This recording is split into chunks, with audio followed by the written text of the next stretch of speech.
नमस्कार। Channel 4 news India पर एक बार फिर आपका स्वागत है। मैं हूं प्रदीप डबास। कांग्रेस इन दिनों किस दौर से गुजर रही है? उत्तर भारत में सिर्फ एक राज्य में हम कहें कि पूर्ण बहुमत की कांग्रेस की सरकार चल रही थी, लेकिन राज्यसभा की एक सीट के चुनाव ने वहां पर भी पार्टी के लिए संकट खड़ा कर दिया है, सरकार के लिए संकट खड़ा कर दिया। हालांकि कहा जा रहा है कि कुछ समय के लिए यह संकट टल गया है। कितना टला है? 6 विधायकों के निष्कासन के बाद पार्टी का क्या होने जा रहा है? क्या पार्टी इस तरह से, जिस तरह से निष्कासन हुआ है, एक मैसेज देना चाहती है अपने कार्यकर्ताओं को, नेताओं को कि गुटबाजी से बचे, नहीं सख्त एक्शन लिया जाएगा? या पार्टी ने अपने ही पैरों पे वापस कुल्हाड़ी मार ली है? बागियों को समझाने की बजाय, बागियों को बताने की बजाय कि पार्टी उनके साथ खड़ी है और उनकी बातें सुनी जाएगी, उनके निष्कासन की खबर कहीं ना कहीं पार्टी के लिए फिर से मुश्किल तो नहीं खड़ी कर देंगी? तमाम बातें हैं और इसका आने वाले लोकसभा चुनाव पर क्या प्रभाव पड़ने वाला है, क्योंकि लोकसभा चुनाव की आचार संहिता लगने में भी सिर्फ उतने ही दिन हम कह सकते हैं बचे हुए हैं जितने हम अपने हाथ की उंगलियों पे गिन सकते हैं।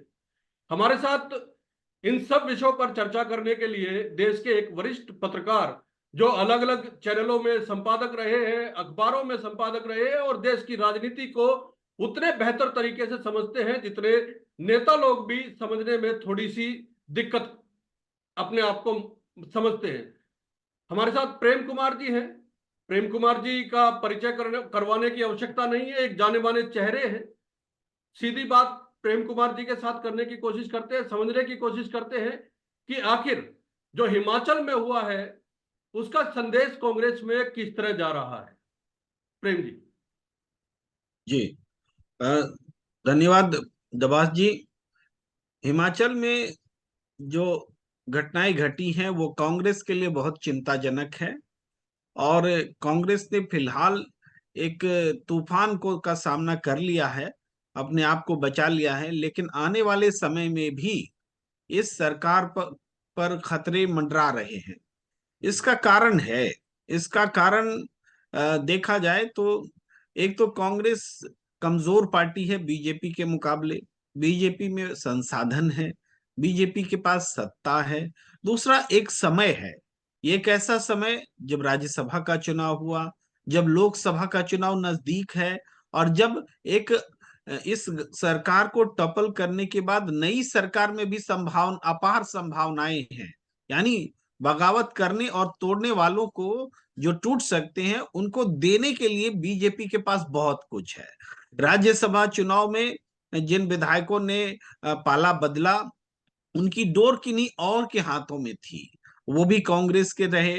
तो लेकिन वो खुलकर सामने नहीं आए, और ये उनके लिए बहुत बड़ा डिमेरिट साबित हुआ है। अगर वो खुलकर बगावत करते तो शायद सरकार गिरा भी सकते थे, लेकिन पर्दे के पीछे से ऐसा करते हुए उन्होंने वास्तव में 6 विधायकों की बलि ले ली है। उन 6 विधायकों जिनका के जो सदस्यता चली गई है, स्पीकर ने हालांकि चुनौती दी गई है अदालत में, देखें आगे फाइनली क्या होता है। लेकिन फिलहाल ये संकेत है कि आगे और कुछ अगर कोई करते हैं तो उनको भी ऐसा ही अंजाम भुगतना होगा। इसमें देखें तो जो राज परिवार है, प्रतिभा सिंह का राज परिवार, वीरभद्र सिंह वाला परिवार, तो जो विक्रमादित्य जी ने इस्तीफा दिया, इस्तीफा दे करके एक तरह से सारी बगावत को ओन किया, मानो हमारे इशारे पर सब कुछ हो रहा है। लेकिन संख्या बल में उनकी ताकत वैसी नहीं रही कि वो बगावत को पूरी तरह से अंजाम देते, या रणनीति में कहीं कमजोर पड़ गए। तो हालात है कि अभी बीजेपी पोच करने के लिए तैयार है, शिकार करने के लिए तैयार है, और यहाँ शिकार होने के लिए विक्रमादित्य और प्रतिभा सिंह जो है तैयार, पूरा माहौल बना बैठे थे।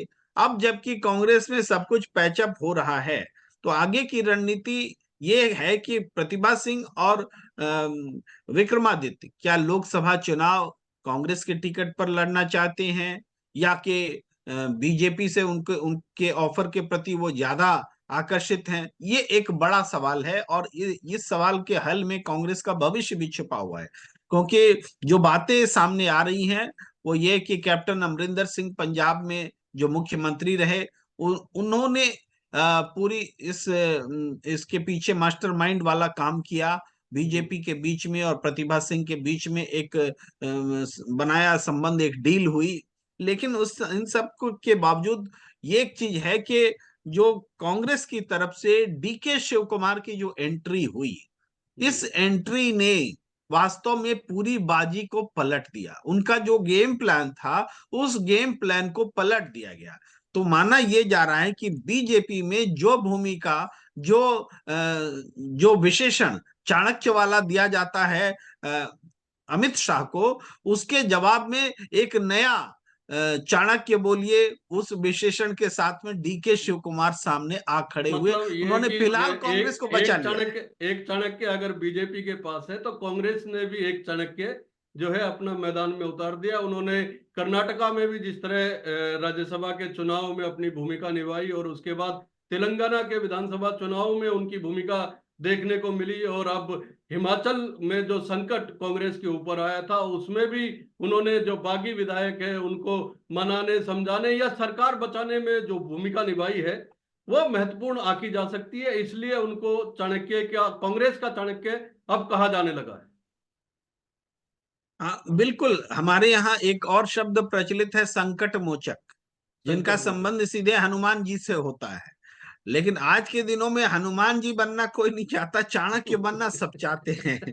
लोग चाणक्य की उपाधि बढ़कर देते हैं, क्योंकि चाणक्य अगर देखा जाए तो पुराने जमाने में, पुराने समय में चाणक्य की बाजी में जो भी होता था, जनहित छिपा होता था। उसमें अपने लिए कोई धूर्तता और चालाकी नहीं होती थी। जनता के हित में, प्रजा के हित में अगर कुछ चालबाजी भी दिखानी है, कुछ रणनीति भी बनानी है, तो वो किए जाते थे। लेकिन आज क्या है, जनता का हित दिखावा बन गया है और अपने हित में सब कुछ होने लगा है, तो इसलिए चाणक्य शब्द का गलत इस्तेमाल भी होने लगा है। लेकिन जब हम दोनों पार्टियों के संदर्भ में बात करें तो निश्चित रूप से अमित शाह को एक जवाब जो है डीके शिव कुमार के रूप में कांग्रेस ने सामने रख दिया है। और संकट मोचक बोलिए, चाणक्य बोलिए, उस रूप में मात जो है अमित शाह की रणनीति को मिल चुकी है हिमाचल में। जी प्रेम जी, हिमाचल के संदर्भ में हम बात कर रहे हैं, लेकिन अगर पूरा नैरेटिव हम देखने की कोशिश करें जो भारतीय जनता पार्टी की ओर से पिछले कुछ दिनों में सेट करने की कोशिश की कि 400 पार एनडीए और 370 पार भारतीय जनता पार्टी, लेकिन अगर हम आंकड़ों पे बात करें तो जिस तरह बिहार में 40 में से 39 सीटें 2019 में नीतीश कुमार के साथ मिलके आई थी, उसके अलावा उत्तर प्रदेश में जिस तरह से 64 सीटें 80 में से भारतीय जनता पार्टी की आई थी, हरियाणा में 10 में से 10 सीटें आई थी, दिल्ली में 7 में से 7 सीटें थी, राजस्थान में 25 में से 25 और मध्य प्रदेश में 29 में से 28 सीटें भारतीय जनता पार्टी जीत के लाई थी। ये जो नैरेटिव सेट करने की कोशिश की गई है कि अब की बार 400 पार 370 बीजेपी, तो भारतीय जनता पार्टी को कहीं ये एहसास तो नहीं होने लगा है कि एक नैरेटिव तो सेट कर दिया है, लेकिन जिस तरह से हरियाणा में इस वक्त कांग्रेस, जिस हालांकि संगठन नहीं है उसके बावजूद जो 2-3 गुट है वो अलग अलग काम कर रहे हैं और उन्होंने एक एक प्रोस्पेक्टिव जनता के बीच में रखा है भारतीय जनता पार्टी के कामकाज को लेके। और कुछ सीटों पे हरियाणा में 10 में से कम 4 या 5 सीटें हम कह सकते हैं कि आने वाले लोकसभा चुनाव में हार जीत क्या होगी ये बात की बात है, लेकिन मुकाबला इस बार पिछली बार से कड़ा होने जा रहा है। हम बिहार की बात करें तो बिहार में भी इस बार 39 वाला क्या भारतीय जनता पार्टी को संदेह है कि वो दोहरा पाएंगे? 25 में से 25 राजस्थान वाला हो सकता है, सरकार भी उनकी अभी नई नई बनी है, कांग्रेस गई है सत्ता के बाहर, तो राजस्थान में वो दोहरा पाएंगे या दोहरा पाएंगे? मध्य प्रदेश की भी स्थिति, इधर आप महाराष्ट्र की स्थिति देख लीजिए, 48 में से 42 सीटें जो है महाराष्ट्र में थी। तो क्या अब भारतीय जनता पार्टी जिस तरह से हिमाचल में पूरा खेल हुआ है, या जो लोकल लैंग्वेज में कहा जाता है कि खेला किया गया है, तो कहीं एक मैसेज ये भी नहीं है कि एक नैरेटिव तो सेट कर दिया गया है लेकिन उसको पूरा करने के लिए एक एक पार्टी को खुद पे भी भरोसा नहीं है, इस वजह से ये सारे जोड़ तोड़ लोकसभा चुनाव में जब आचार संहिता लगने में ही कुछ दिन बाकी है उस समय की जा रही है।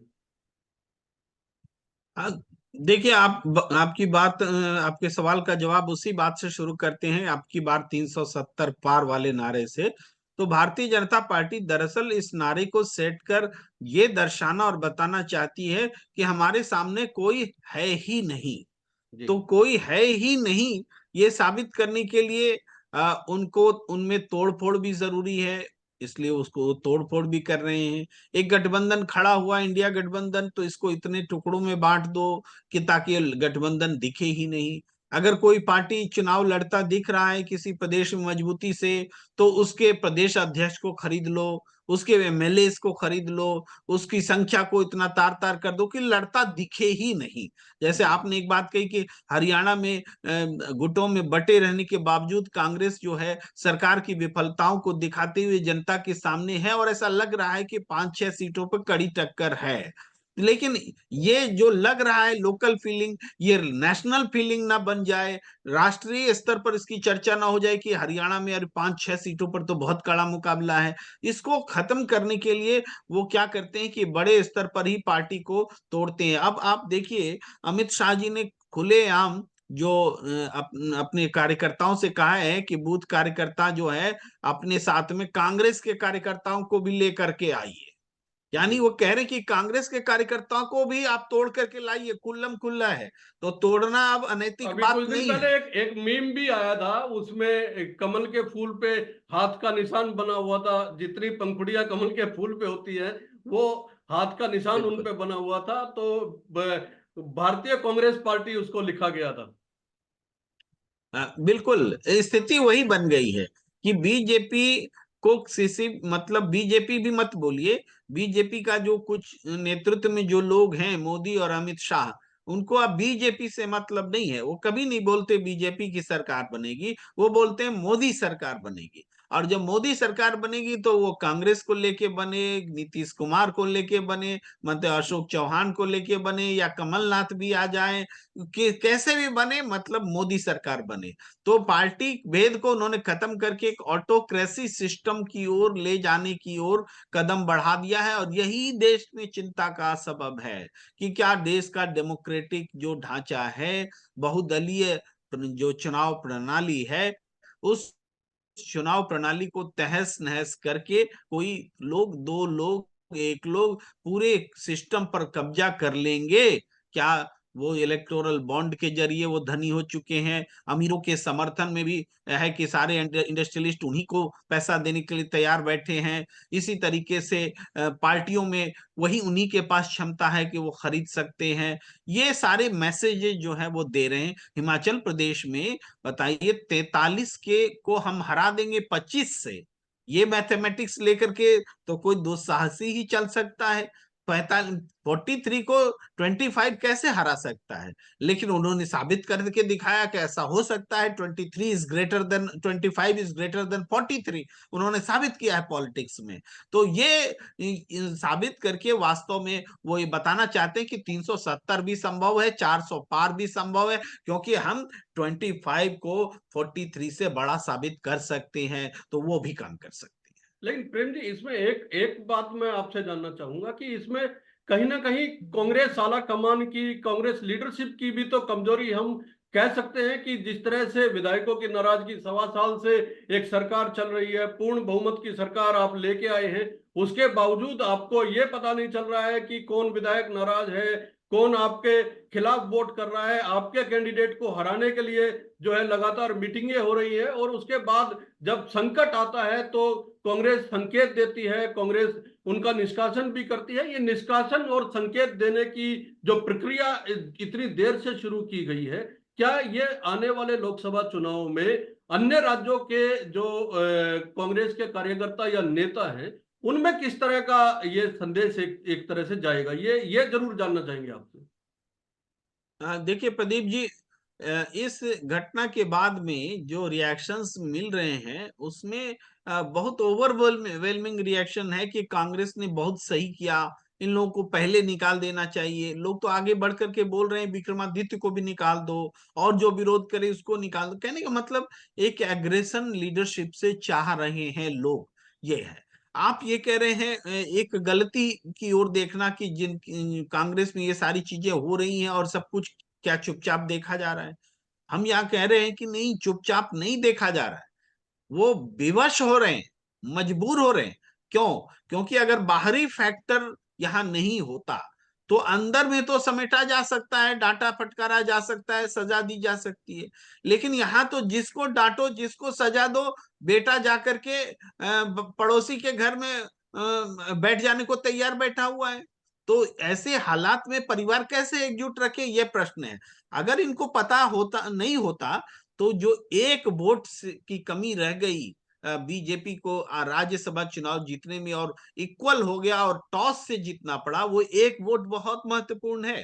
क्योंकि 34 से वो 35 हो जाता है, और 35 वो जी। मैजिक फिगर है, सरकार का भी मैजिक फिगर है।